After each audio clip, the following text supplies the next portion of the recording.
আগামী ৯ সেপ্টেম্বর ঢাকা বিশ্ববিদ্যালয়ে অনুষ্ঠিত হতে যাচ্ছে বহু প্রতীক্ষিত ডাকসু নির্বাচন। দীর্ঘ বিরতির পর এই নির্বাচনকে ঘিরে শিক্ষার্থীদের মধ্যে ব্যাপক আগ্রহ ও উদ্দীপনা দেখা যাচ্ছে। প্রার্থীদের প্রস্তুতি ও প্রচারণার ধরন। নির্বাচনের তফসিল ঘোষণার পর থেকেই প্রধান ছাত্র সংগঠনগুলো তাদের পূর্ণাঙ্গ প্যানেল ঘোষণা করেছে।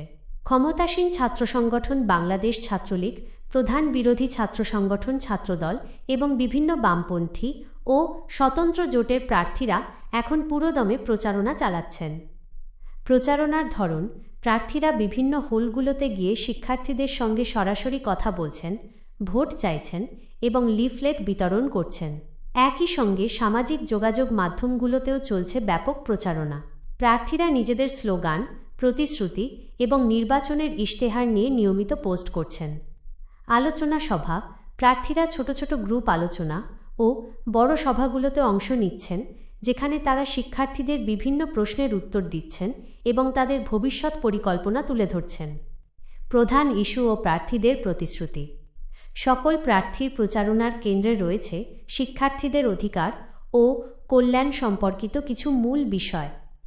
আবাসন সংকট। প্রায় সব প্রার্থীই হলের আবাসন সংকট নিরসন এবং সিট বাণিজ্য বন্ধ করার প্রতিশ্রুতি দিচ্ছেন। শিক্ষার মান, লাইব্রেরি, ক্যান্টিন এবং ক্লাসরুমের মান উন্নয়নের পাশাপাশি গবেষণার পরিবেশ ভালো করার অঙ্গীকারও তাদের ইশতেহারে আছে। গণতান্ত্রিক অধিকার। বামপন্থী ও ছাত্রদল প্রার্থীরা ক্যাম্পাসে মতপ্রকাশের স্বাধীনতা এবং শিক্ষার্থীদের গণতান্ত্রিক অধিকার ফিরিয়ে আনার ওপর জোর দিচ্ছেন। নিরাপত্তা।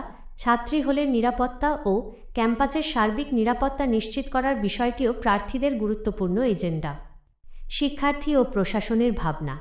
শিক্ষার্থীরা এই নির্বাচন নিয়ে মিশ্র প্রতিক্রিয়া দেখাচ্ছেন।